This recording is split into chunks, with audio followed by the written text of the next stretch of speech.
programa de hoje. Eu não sei, geralmente eu não sei como iniciar o programa.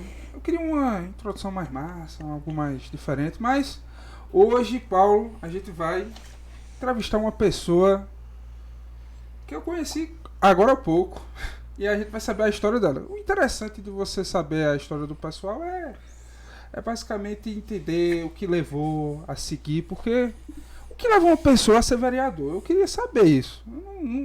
Eu não acordei de manhã com vontade, eita, vou ser vereador, porque vereador é cada lapada que leva. Tu tinha coragem, Paulo? Ou dizer que, não, rapaz, vereador tem vida boa, ganha dinheiro, então eu vou ser vereador. Será que é só isso? Isso é curioso, né? Será que é só aquele que é falador, conversador, simpático com todo mundo, cumprimenta todo mundo na comunidade? O que é que está por trás disso? Não, parece, né? que o pessoal só fala do glamour. É muito bom, ganha muito dinheiro. Mas será que isso é verdade? Não. Parece que aqui no Brasil todo funcionário público trabalha pouco e ganha muito. É o Opinicast chegando a mais um episódio. Você não esqueça, né, de seguir o nosso canal, de dar o seu like, de compartilhar, avisa aí ao pessoal. O programa está só começando, mas vai ser muito bom. E enfim, quem é o convidado de hoje? Felipe José. E aí, Felipe, como é que você está hoje? Está bem? Tomou café? Almoçou? E é o vereador mais jovem, inclusive, né? Do primeiro mandato também. Seja muito bem-vindo. Obrigado, Paulo. Obrigado, Lucas. Primeiro, agradecer aqui a oportunidade de estar aqui falando no podcast de vocês. Dizer que é uma honra fazer parte desse momento. E, de fato, a vida de vereador não é tão boa como o pessoal sempre diz.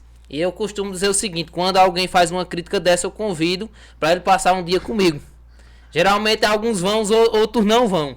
Hoje, para tirar, por exemplo, foi uma correria para poder estar aqui, tem que organizar, antecipar algumas coisas, mas graças a Deus estamos aqui participando desse grande programa de vocês.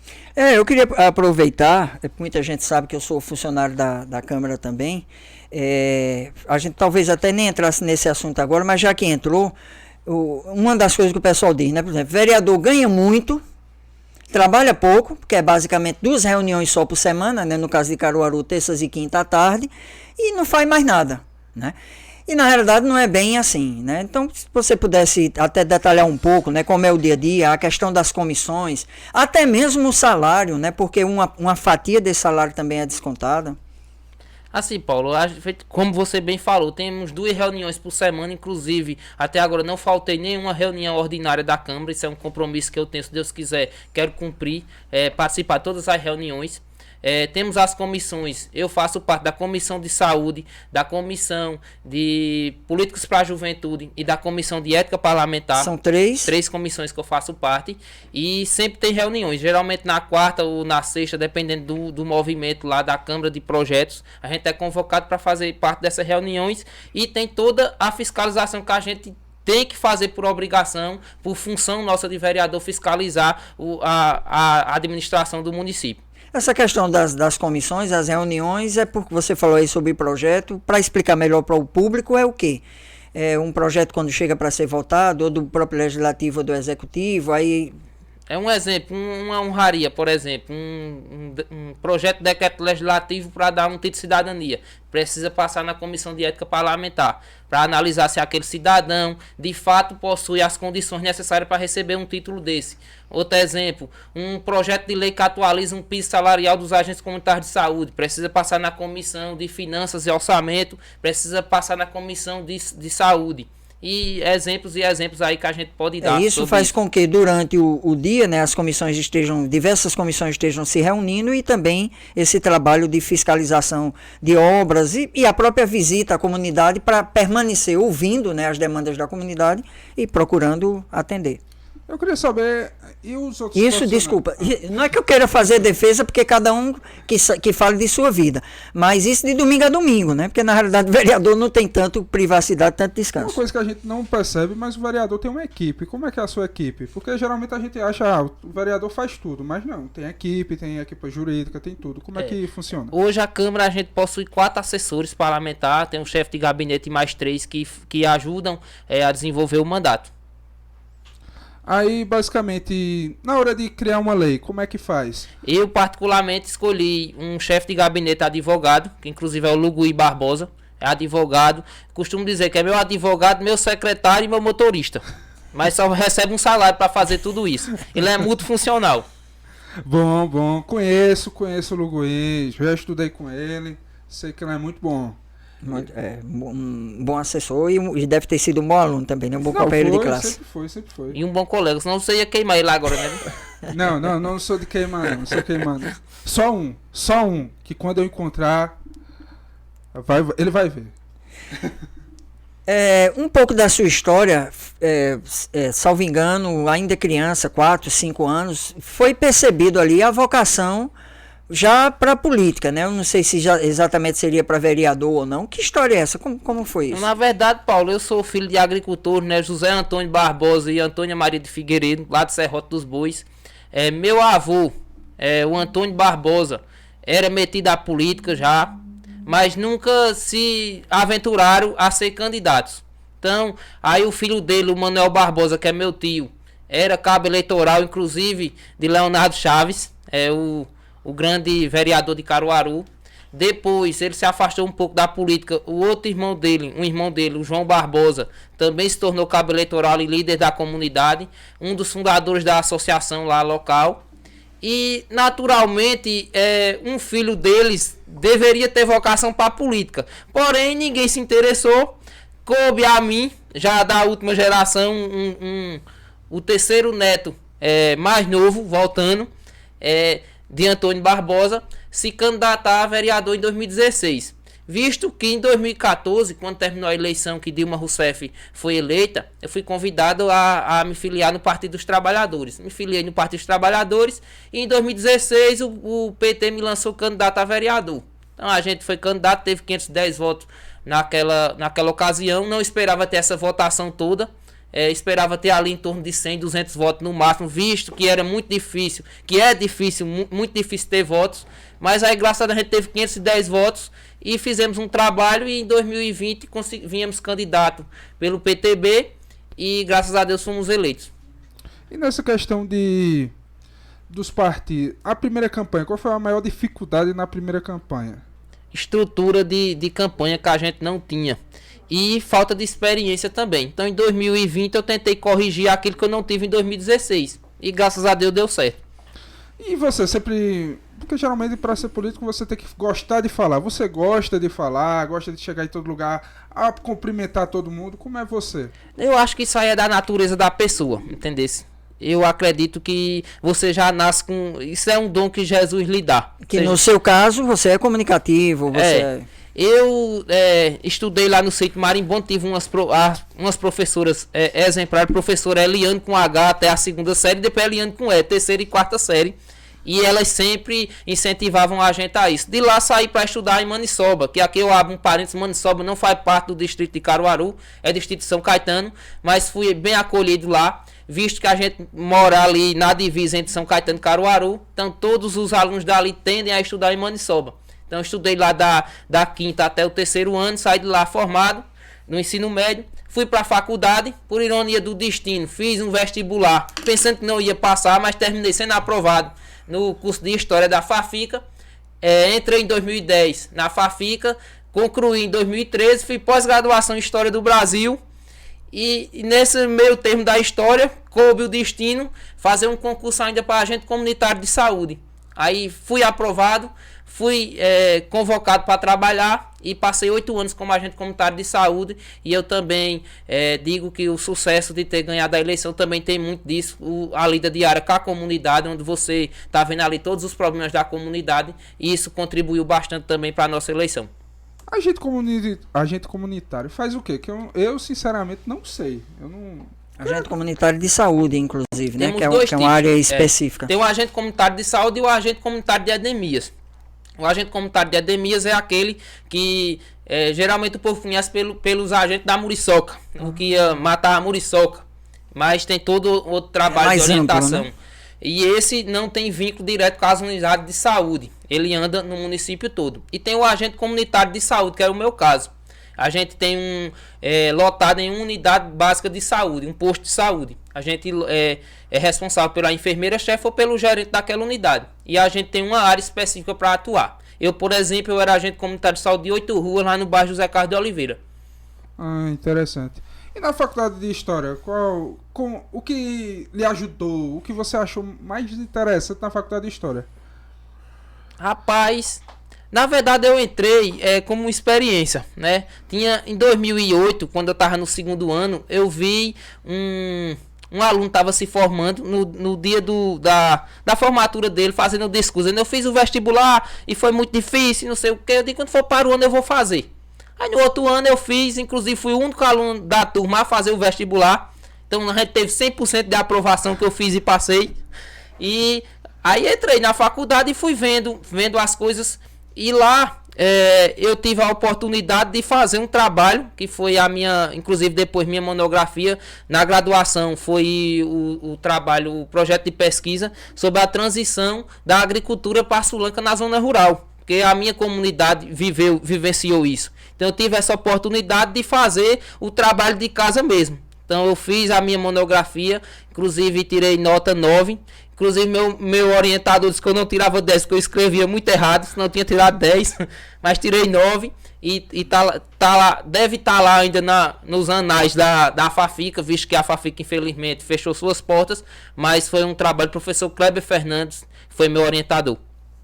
Interessante, muito interessante. O Kleber que eu conheci, que ele é até cristão, né, evangélico, salvo engano, não sei se ainda é presbítero, mas é uma pessoa muito consciente, inclusive nesse campo da política social e no campo da história. E eu queria até lhe provocar um pouquinho. A gente vai também retomar a questão do seu mandato, né, saber o que foi destaque, o que não foi, o que conseguiu, o que não conseguiu aprovar. Mas antes de chegar nisso aí, na sua experiência no campo da história, né, como você descreveria, como você faria dois alunos aqui, quem estiver ali assistindo, compreender o que foi que aconteceu com o Brasil, dividindo por épocas. Por exemplo, a gente poderia tentar entender até 64, quando houve o golpe militar, acontecia uma determinada história no Brasil. De 64 em diante, né, que foi o período da ditadura, e inclusive depois até a chegada de Figueiredo, digamos, e de Figueiredo em diante, esse período de abertura política, que se elegeu Tancredo, e finalizando a história com o quê? A gente poderia dizer, contando a história, que houve um retrocesso, porque o mundo dá volta, a chegada da extrema-direita. Você entende que foi a extrema-direita ou não? Como você contaria essa história numa aula? Paulo, veja só, a história está sempre em transformação. A gente não vai poder fixar nada. Então, isso tudo que você resumiu aí, resumiu muito bem da história do Brasil. O que é que acontece? São momentos que a história vive e que não está só vivendo no Brasil. É um contexto mundial todo. Ou seja, isso que a gente está fazendo aqui hoje, deve ter milhares ou milhões de pessoas fazendo durante o mundo. Porém, a cabeça da gente muitas vezes pensa que só está acontecendo aqui. Pronto, nesse momento mesmo a gente está vivendo uma guerra, né? Que, graças a Deus, não diretamente, mas indiretamente também nos prejudica, né? Então é isso. A história, ela é um processo contínuo. Ela sempre vai estar em transformação. Talvez daqui a 10, 15 anos a gente esteja tentando analisar esse período de agora, que agora muitas vezes não vai ter explicação. Só no futuro é que a gente vai entender, quando os outros episódios históricos acontecerem. Uma pergunta. Na história do Brasil nós temos grandes políticos. Teve algum que influenciou você? Por exemplo, vi Getúlio Vargas e disse, por causa dele que eu decidi ser político. Como é que foi a sua escolha? Rapaz, veja só, cada um tem sua contribuição, né? Às vezes a gente, muitas vezes o fanatismo e aí... Ele agora tá falando como político mesmo. Né? Muitas vezes o fanatismo não deixa você enxergar aquilo que um fez de bom e o que fez de ruim. Dizendo, mas rapaz, fulano não presta de nada, fulano é bom em tudo. Não é assim. Cada um tem sua contribuição. Então, eu acredito que e principalmente quando você faz história, que você começa analisando a história propriamente dita, você vê. Quando você, por exemplo, tem um Getúlio Vargas, como você bem falou, que por um lado podia ser considerado totalitário, mas por outro era democrático, por outro era populista. Então, tem um lado bom e um lado não tão bom. Agora, um lado bom para quem e um lado não tão bom para quem. Precisa ser analisado isso também. E quando você traz para os dias atuais... Ou às vezes uma determinada atitude ou postura negativa, ela vem como uma reação, né, de algo que estava acontecendo, né? E mesmo que para uns não seja bom. Inclusive eu fui questionado muitas vezes porque não declarava meu voto para presidente. E não declarei e não vou declarar. Por quê? Porque o cara dizia, não, Bolsonaro é bom, Lula não presta. E o outro dizia, não, Lula é bom, Bolsonaro é que não presta. Depende do ponto de vista. Depende de cada um. Por exemplo, tinha gente que queria que o Brasil continuasse do jeito que estava. Bolsonaro. Tinha gente que quer mudar. Tanto Lula. é que a eleição foi bem disputada, né? Até o resultado E muitas deu vezes, uma diferença pequena. Muitas vezes eu analiso isso que está acontecendo hoje de protesto e tudo mais. É o seguinte, tava bom para você. E porque tá bom para você, é obrigado tá bom para mim? E vice-versa. Ou seja, tem que se respeitar a opinião de cada um. Muito embora que em relação aos protestos não é só uma questão de opinião, né? Porque apesar deles estarem protestando pela derrota ocorrida, né? E isso eu acho que não é nenhum problema, reclamar, achar ruim e contestar e protestar. Quando passa a se defender uma intervenção nacional, quando passa a se defender, inclusive, o fechamento, né, das instituições, que nesse caso seria Congresso, Senado, as câmaras municipais, tudo, você está desconstruindo algo que levou tanto tempo. Assim, aí eu acho que aí onde... Aí passa eu respeito, do mas limite. até não tiro o respeito dos outros, né? O limite no Estado democrático é a democracia. Não adianta você tentar defender outra coisa que não seja democracia.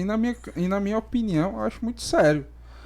Na minha opinião, o STF deveria reagir com mais pulso, porque tudo que é contra a democracia atinge.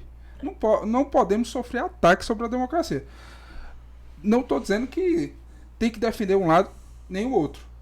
É mais a questão de defender as instituições que custaram caro para ser feito. Foi vidas que foram perdidas, foi a custo de muitas vidas que se instaurou essas instituições, se fortaleceu e tudo. É muito importante defender. Vamos voltar um pouquinho para a questão do mandato do Felipe. Basicamente, as recorrências internas requerimento, projeto de lei. Temos requerimento, projeto de lei, temos indicação. E indicações. Decreto legislativo. Em relação a homenagens, que na minha lembrança, eu acho que você não chegou fora voto de aplausos, a ofertar medalha para alguém, ou título. Dois títulos de cidadania, ainda falta entregar a eles, mas a gente fez sim. E medalha... Medalha ainda não, mas a gente está estudando algumas para fazer. Certo, mas eu tenho até de público um elogio para dar por isso, porque a princípio a impressão que dá é que você não quis homenagear ninguém, né? Mas existe um debate interno lá que inclusive reclama desses vereadores que dão homenagem em excesso, né? Tratando da homenagem inclusive como de uma forma vulgar. Né? Então, não é assim, 8, 10, 12, 15 títulos, 15, 20 medalhas, é um desperdício. Não que a pessoa não mereça, mas que tem normas, tem critério, e talvez você esteja sendo zeloso em relação a isso. Eu acho que a questão de homenagem, tem várias pessoas que contribuíram muito para a história de Caruaru e que merecem. Eu não vejo como problema essa questão de vários títulos de homenagem. Eu acho muito interessante porque todo mundo que trabalha... Mas é o excesso, Pétrico, que se questiona lá. Entendeu? Por exemplo, você vai ver, nesse período que a gente vai estar entrevistando os vereadores, ele tem, digamos, 2 homenageados.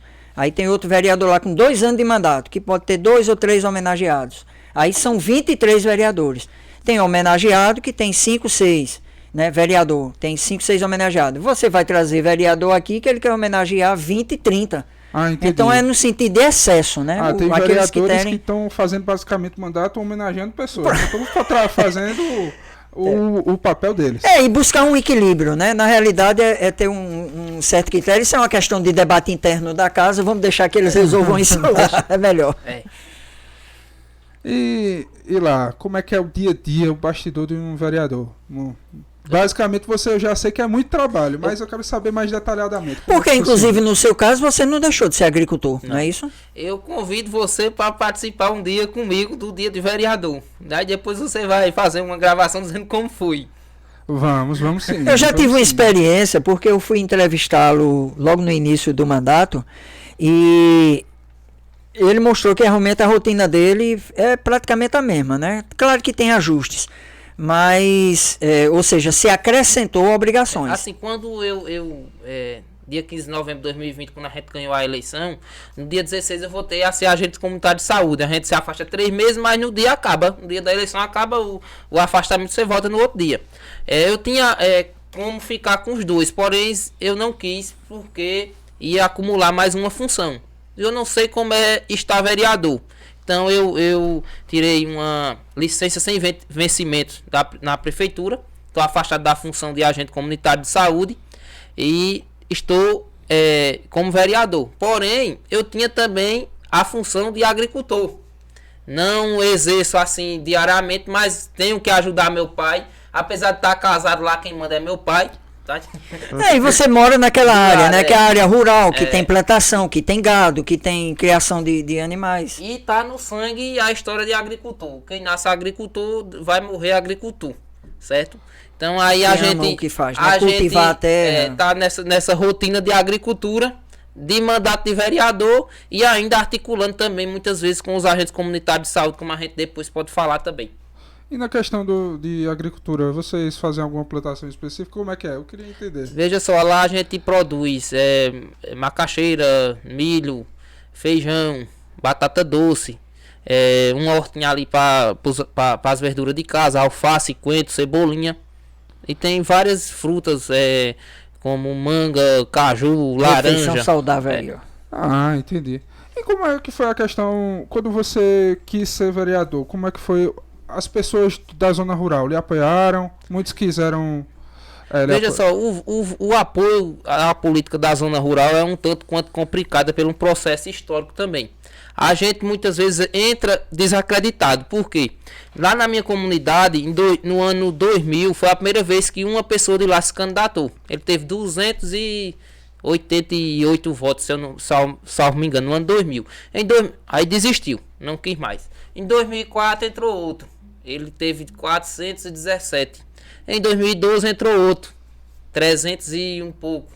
Aí quando foi em 2016, o Jaelso Barbosa, que inclusive é meu primo, filho do Manuel Barbosa que eu falei agora, chegou pra mim e disse: por que tu não te candidata em 2016? Eu disse: não sei. Aí ele tinha vindo de São Paulo, tinha participado lá do movimento grevista com Lula e tal, e a gente terminou indo pro PT. E quando foi em 2016, a gente, feito como eu já falei, a gente entrou candidato, teve 510 votos. Muitas vezes a gente é desacreditado pelos outros que não conseguiram. Só que o que foi que a gente fez? Fomos procurar saber se os outros que tinham sido candidatos iam ser candidatos novamente. Eles disseram que não.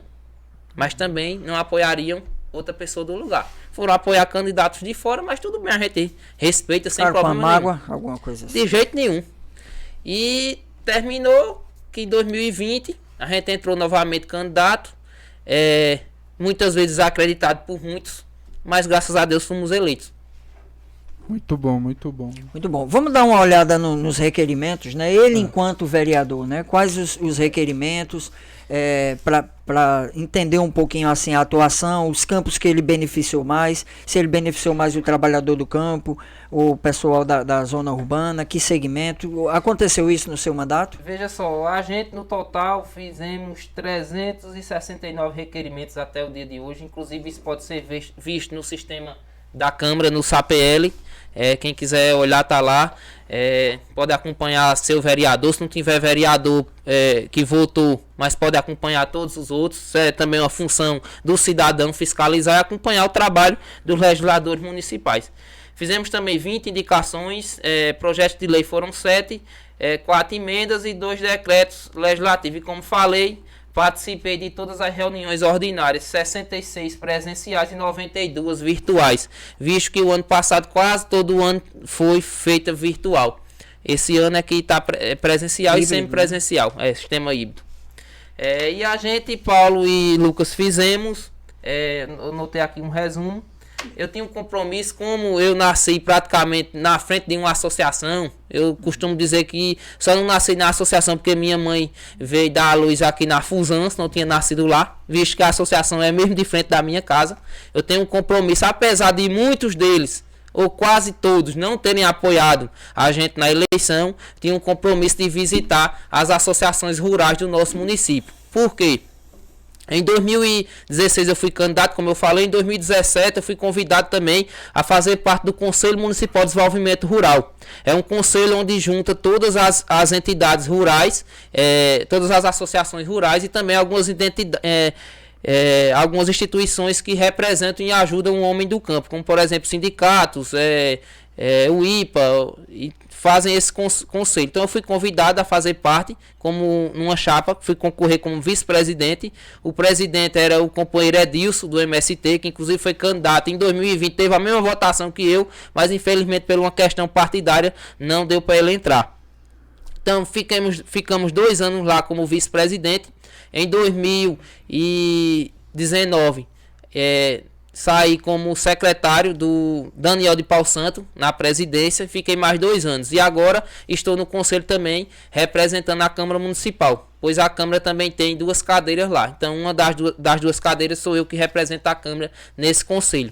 Então eu tinha esse compromisso, se eleito fosse, ia visitar e tentar dar o apoio a todas as associações rurais do nosso município. Muito bem, então Isso é um ponto. São destaques do seu mandato. Pode dar outra pincelada? Fizemos também, Paulo, visto que lá na comunidade que eu era agente comunitário de saúde, todas as ruas eram de terra. E Conseguiu o calçamento? graças a Deus, eu era agente comunitário de 8, fiz todas as solicitações e das outras todas, que no total deram 82.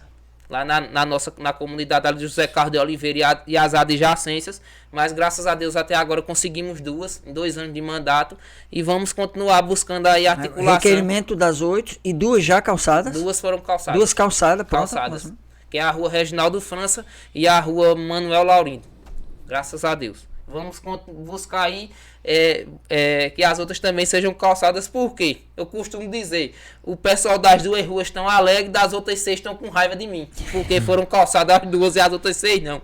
Mas vamos buscar articulação aí para ver se a gente consegue as outras também. Mas também fizemos recuperação lá de 22 ruas de terra, que quando chove, vocês sabem, a chuva arrasta e faz aqueles buracos, nem o carro do SAMU pode entrar. Então a gente conseguiu, com o apoio de algumas pessoas, a gente conseguiu fazer essa recuperação e está dando para pelo menos o carro do SAMU entrar. A gente também, Paulo, demos nosso total apoio lá na construção de uma garagem lá para a Associação de Serrote dos Bois, a Probaca, que é a associação que eu nasci quase de frente. Também com articulação aí com o nosso deputado federal Fernando Rodolfo. Esse ano, em janeiro, a gente conseguiu uma emenda parlamentar no valor de 250 mil. O Paulo Nail estava lá, fez a cobertura da entrega do carro-pipa 0 km, e está lá ajudando a comunidade. Graças a Deus, inclusive na última reunião da associação eu até disse isso, depois que o carro-pipa chegou, Jesus mandou chuva. Ele não trabalhou não para ainda. mais de chover. E graças a Deus, não. Mas está lá, né? Outra coisa, Paulo, que eu tinha como compromisso era visita aos PSFs de Caruaru, visto que eu sou agente comunitário de saúde e costumo dizer, da porta da casa do paciente até o posto de saúde eu entendo. Saiu do posto eu já não entendo mais, mas até o posto eu entendo. Então a gente tinha esse compromisso de visitar todas as unidades de saúde do nosso município. Infelizmente não consegui todas, ainda mais visitamos mais de 30 na cidade e na zona rural. Então a gente vai... O mandato não terminou também, né? Tá praticamente na metade aí das unidades, mas se Deus quiser a gente chega lá. E a gente busca, Paulo, ir no posto de saúde e procurar ver o que de fato está faltando na unidade e levar para o Poder Executivo para tentar ajudar. Então a gente vai na conversa, no diálogo e muitas vezes consegue resolver algumas demandas. Como é que está a sua relação, né, enquanto vereador, com o Poder Executivo? Tá boa, graças a Deus, a gente tem dialogado bastante com o Poder Executivo. Inclusive, mando um abraço aqui para o secretário de Governo, Lino, e para o prefeito Rodrigo Pinheiro. e a gente busca no diálogo solucionar os problemas, visto que o vereador é quem está mais próximo, né? Inclusive tem vezes até que parece que tem alguns secretários que ficam meio enciumados, porque quem está próximo de fato é o vereador, mas quem resolve é o Poder Executivo. Então a gente leva a demanda e muitas vezes é atendido, outras vezes não dá para ser atendido naquele momento, mas a gente também tem que entender que nem tudo se consegue fazer na hora que a gente quer. E hoje em dia, qual a sua maior dificuldade como vereador? Porque... É um negócio que eu, inclusive, estou escrevendo um livro, né? Um livro, e um dos capítulos desse livro é falando sobre isso. É a chantagem eleitoral. O que é a chantagem eleitoral? É aquele eleitor que você sabe que não votou em você, não vai votar, mas ele vem para lhe pedir de se você não me der, eu não voto mais. Aí é complicado. Eu chamo isso de chantagem eleitoral. Vereador tem que se acostumar a ouvir o povo, porque toda hora, quando eu passo, vou lá conversar com o Paulo, vou lá conversar um pouco com o Paulo, eu sempre vejo 2, 3 pessoas, vereador fulano de tal, vereador fulano de tal, e infelizmente, a maioria das pessoas que mais pedem é a que menos faz. Aí outra coisa também, Paulo, que a gente tenta, como eu sou agente comunitário de saúde, estou só afastado, eu costumo dizer, eu não sou vereador, estou vereador, eu sou agente comunitário de saúde e sou agricultor. E sou professor, certo? A gente tenta dar nosso apoio aos agentes comunitários de saúde e combate às endemias naquilo que é possível. A gente está aí, graças a Deus, em 2018 foi aprovado um piso salarial escalonado. 2019, 2020, 2021 foi a última que foi escalonado, mas tem a burocracia dentro do município. Precisa o Poder Executivo, assim que recebe o repasse federal, visto que o dinheiro que é pago ao agente comunitário de saúde é dinheiro federal que é injetado dentro do município, e o município faz o repasse para os agentes comunitários de saúde. Precisa passar na Câmara e tudo. É um processo burocrático. Então a gente articulou ainda em 2020, depois que fomos eleitos, já estávamos articulando para em 2021 ser pago o quanto antes. Graças a Deus foi pago. E quando foi o ano passado, tivemos a aprovação da APEC, a PEC 22, que colocou agora o agente comunitário de saúde como piso salarial, 2 salários mínimos. Então isso foi uma vitória muito grande para a categoria, porque a gente todo ano necessitava que o Congresso Nacional dissesse, não, o piso salarial agora vai ser X. Então agora está aí colocado juntamente do salário mínimo, então assim que o salário mínimo aumentar, automaticamente o do agente comunitário de saúde também vai aumentar. Estamos aí agora na luta também pela insalubridade, que hoje é de 10%, mas a gente tem uma luta aí para que seja 20%. Estamos conversando com o Poder Executivo sobre isso. E também a questão do incentivo do 14º, que já tem que todo agente, como o município recebe também um 14º, que chama incentivo salarial. Não é obrigado o município fazer o repasse, mas já tem alguns municípios que fazem esse repasse para o agente comunitário de saúde. Então a gente está na conversa aí, no diálogo com o município distribui para o setor, mas necessariamente não para o profissional. Exatamente. Né? E o que vocês estão batalhando é que nessa divisão está lutando que seja repassado. Já tem município aí, como é o caso do Recife, que faz 50% do repasse. Já era uma ajuda boa, mas se quiser os 100%, melhor ainda. 100%, geralmente, principalmente Poder Executivo, é mais difícil. Principalmente, eu acho que uma das grandes questões que também tem o piso de enfermagem, que eu acho muito interessante, eu acho muito difícil ser aprovado, porque vários empresários dizem, se for aprovado, quebra, se for aprovado, quebra. Eu não entendo. Eu acho que eu não sei no seu caso, quando foi para apresentar, para mim, toda PEC de aumentar salário tinha que dizer, vai sair de tal setor e já dizer, X mais X, dá esse valor, e não tem o que dizer, não posso pagar. Pode. Por aqui, por aqui, por aqui. O mesmo caso dos enfermeiros, infelizmente, é dos dentistas. Do agente comunitário de saúde é um pouco diferente, porque ele é um profissional do SUS. Ou seja, o valor tem que entrar no orçamento do SUS. Já o dentista e o enfermeiro, como é o caso do médico também tem o privado. Tem os atendimentos privados. Aí tá gerando esse problema todo, visto esse outro problema aí. Tá entendendo? Mas eu concordo plenamente. Pelo menos dentro do sistema público tem que vir o orçamento já vir de lá, porque senão o município não tem condição de pagar. A área da saúde, a área da educação, a área rural, Tem algum outro segmento que você conseguiu desenvolver algum requerimento, fazer algum atendimento? Futebol amador. Na área dos esportes. Futebol amador na zona rural, eu também sou, não era um jogador muito bom, não sou bom, mas eu costumo dizer, eu ajudei mais como vereador do que jogando. Na época que... A gente tá dando um suporte lá no time do Palmeiras de Serrote dos Bois. A gente já, graças a Deus, com o apoio aí da prefeitura, conseguiu fazer a troca lá dos refletores que estavam alguns queimados. E estamos ajudando lá, a gente consegue chegar com outros equipamentos para eles fazerem a brincadeira deles. Então a gente dá esse suporte também, tanto ao Palmeiras como o time da Portuguesa, que é um time que foi feito agora há pouco e está lá tentando ainda sobreviver nesse futebol amador, que é extremamente importante, tira muita gente aí do mundo das drogas e etc. Interessante, futebol amador é algo que eu gosto bastante. Eu já fui quase um atleta, eu só parei por um detalhe, eu era goleiro. Levei 20 gols. Aí eu disse, rapaz, eu acho que é bom mudar de profissão. Só 20. Num jogo só? Num jogo só. Aí eu disse, rapaz... Era goleiro do Ibis. Se eu fosse do Ibis, eu tava jogando até hoje, porque o objetivo lá é perder. Então tava bom. Eu garantia no mínimo 3, 4 gols. Eu joguei em todas as posições, aí não deu certo nenhum. Botaram pra ser treinador, acabou numa briga esse jogo. Aí eu disse, ó, não dá certo pra mim não. Deixa pra lá, bota outra pessoa aí. Era pra ficar só na torcida mesmo, então. E time? Torce pra qual? Rapaz, eu como caruaruense e de Serrote dos Bois torço pros mais próximos. Depende de quem for jogar. Um exemplo, for jogar Central e Sport, eu torço pelo Central. Mas se for jogar Sport e Corinthians, eu torço pelo Sport.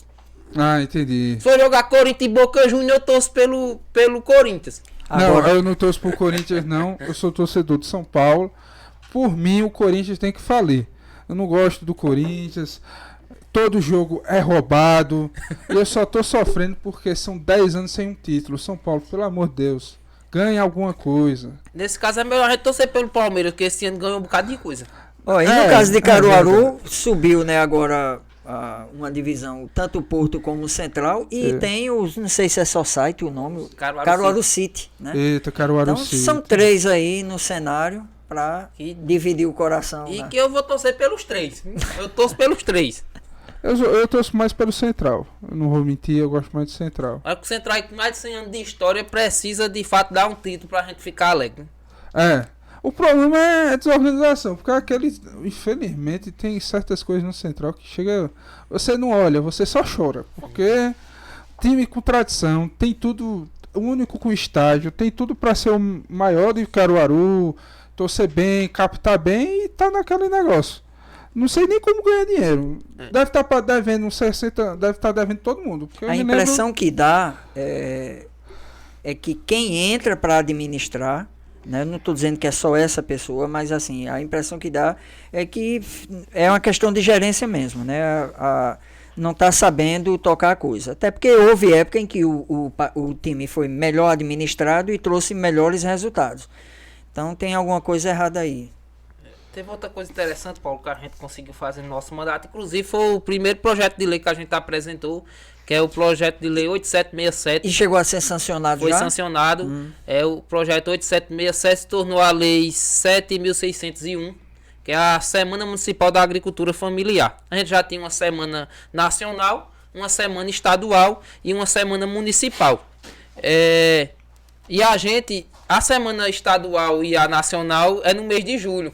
Porém, a gente trouxe uma questão local. Para a semana municipal, a gente trouxe para a semana que é comemorado o dia de São José. Todo agricultor sabe disso. Um mês antes. Quer dizer, um pouco mais. Dia 19 de março, que é o dia de São José, é o dia de se plantar o milho, porque 90 dias depois vai dar 23 de junho, que é a véspera de São João, o dia de assar o milho na fogueira. Então a gente trouxe essa... Então puxou para março, não março. Foi nem o mês. Eu pensei que era junho por conta do... Mas não, é esse período da... Inclusive esse ano a gente foi plantação. agraciado, a gente fez uma articulação com a Secretaria de Desenvolvimento Rural, a prefeita a então prefeita Raquel Lira, fez pela primeira vez na história. Isso foi agora em 2021? O projeto... Que foi sancionado? Não, foi em 2020.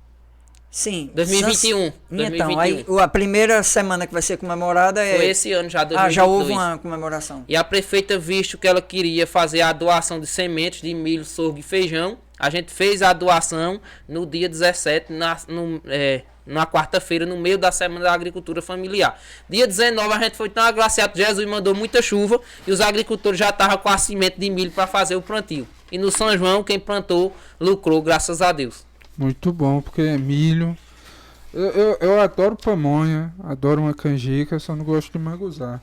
Mas como é que funciona essa questão da plantação? Porque eu acho interessante. Do milho começa muito antes, em março. E eu vou lhe dar um cutucão em relação a um segmento aí, viu? Certo. Tem a ver com plantação. Inclusive, Lucas, eu queria até te convidar para a gente acompanhar esse processo. De plantar o milho, de limpar, de colher, de fazer a própria pamonha. Porque muitas vezes o cara acha, e eu faço uma crítica até ao próprio agricultor, quando eu vejo um fazendo isso, eu reclamo com ele. Eu aprendi isso com um cara chamado Paulo de Juvenal. Ele diz o seguinte: a gente produz e depois reclama que tá barato, mas quando a gente lucra, a gente dá as coisas. Ou seja, se dá, não tem valor. Como é que vai reclamar do preço? Né? Aí quando o cara diz, tem um milhinho lá de tem, mas tá bom de limpar. Que é para poder ele acompanhar o processo, porque a espiga ali madura não chegou daquele jeito. Tem todo um processo de plantar, de arar a terra, de plantar, de colher, de pedir a Jesus para mandar a chuva. Tudo isso tem que acontecer. Não, o milho não chega para a gente comer. Ah, entendi.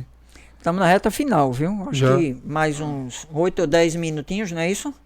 A gente já está encerrando. Passa ligeiro. Só lembrando a você, não esqueça, né, de deixar sua mensagem, dar a sua opinião. A gente tem dito desde o primeiro programa, né, você é livre para expressar a sua opinião, mas claro, né, também responde por ela. Então isso não significa dizer que você tem liberdade para agir com agressividade, com desrespeito, ou para defender coisas que são indefensáveis. Mas assim, a gente fica feliz, né? Eu não sei se tinha mais alguma coisa aí de requerimento, mas que seja importante, seja necessário pontuar, pontue, depois disso a gente já faz uma rodada de agradecimento. Veja só, a gente também fez uma homenagem, falando em homenagem à vovó Bebé, que era Dona Bernadette Alves, uma senhora, foi a primeira professora de corte e costura da zona rural de Caruaru. Ela faleceu em 2020. E a gente fez uma homenagem, nomeou um posto de saúde lá em Lagoa de Pedra com o nome dela, a vovó Bebé, que foi um ícone, que é um ícone ainda na história da zona rural de Caruaru. Então a gente fez essa homenagem a ela. Também demos nosso apoio lá num curso de design de sobrancelha no bairro José Carlos de Oliveira.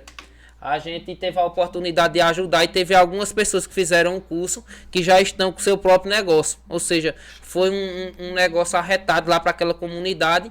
Algumas meninas lá não tinham nenhum curso, então fizeram e já estão com seu próprio negócio, ganhando aí o seu dinheiro, que muitas vezes está ajudando aí dentro de casa. E também, Paulo e Lucas, com o apoio da Prefeitura de Caruaru, a gente fez a troca de mais de 150 luminárias e a instalação de mais de 50 novas luminárias na zona rural.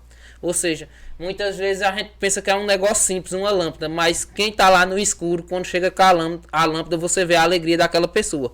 Então, eu acho que a função primordial da gente é deixar o povo alegre. A gente não é palhaço, mas... E até sou, né, Paulo? Paulo sabe aí. Eu sou palhaço também. Né, Paulo? Mas saiu no canal, rapaz, lá do blog, que o que deu de audiência foi fora de série. A questão da luz eu acho muito importante na questão de segurança, você sentir, porque é muito aqui perto de casa, quando tá a luz apagada, eu já não gosto de andar. Imagina na zona rural. É algo que tem que ser, é o mínimo que o cidadão exige. É o mínimo que o cidadão exige, que graças aos seus requerimentos, o seu trabalho que está chegando. Porque se for depender de outros, não chega. Realizamos também... Tem as audiências públicas. Exatamente isso. Realizamos também uma audiência pública, foi muito importante, sobre as condições precárias do IPA, da fazenda do IPA, que fica em Malhada de Pedra. É um órgão da administração direta do governo do estado, porém a gente é fiscalizador do município, então a gente também pode requerer sobre isso.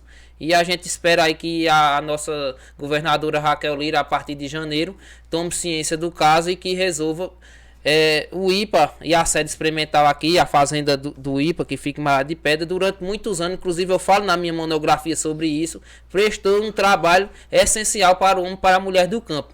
Mas de uns tempos para cá, vem se deteriorando, então a gente fez essa audiência pública para tratar desse caso. Depois da audiência, fomos até a sede no Recife, e lá é de dar inveja à estrutura que tem lá. Então a gente não é melhor do que eles, mas precisa pelo menos estar parecido. Então a gente foi lá, tivemos a oportunidade também na Assembleia Legislativa falar com o presidente da Alep, e a gente está buscando isso. Então a gente espera que a partir de janeiro a nova governadora Raquel Lira resolva isso. Essa questão das passagens molhadas, principalmente agora nesse período de chuva, como é que ficou? Porque teve algumas localidades que recebeu também. A gente conseguiu, a gente chegou lá em uma, por exemplo, Lagoa de Pedra, é na estrada que liga Lagoa de Pedra ao Alto do Moura. Em fevereiro, eu acho, ou março do ano passado, a gente chegou e eu me deparei com 9.